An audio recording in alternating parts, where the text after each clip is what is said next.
5 நாடுகள் அரசுமுறை பயணத்தின் ஒரு பகுதியாக இட்டலியின் ரோம் நகருக்கு சென்ற பிரதமர் மோடிக்கு உயரிய அக்ரிகோலா பதக்கம் வழங்கி உணவு மற்றும் வேளாண் அமைப்பு கௌரவித்தது. பின்னர் நிகழ்ச்சியில் பேசிய பிரதமர் மோடி, இந்தியாவில் விவசாயத்தில் பல்லுயிர் பெருக்கத்தை அதிகரித்து ரசாயன உரங்களின் பயன்பாட்டை குறைக்க நடவடிக்கைகள் எடுக்கப்பட்டு வருவதாக கூறினார்.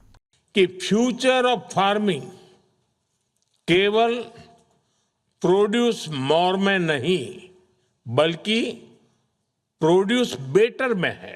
இட்டலி பயணத்தின் ஒரு பகுதியாக அந்நாட்டு அதிபர் சர்ஜியோ மேட்ரல்லாவை பிரதமர் சந்தித்து பேச்சுவார்த்தை நடத்தினார்.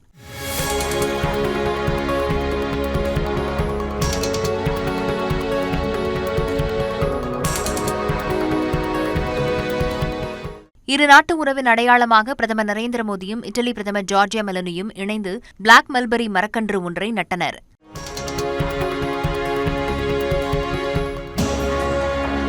இந்தியாவில் கிருஷ்ணா தூத் என்று அழைக்கப்படும் இந்த மரம் பட்டு உற்பத்தியின் மையமாக விளங்குவதோடு இரு நாடுகளின் சமையல், மருத்துவம் மற்றும் கலாச்சார தொடர்புகளை பிரதிபலிப்பதாக அமைந்துள்ளது.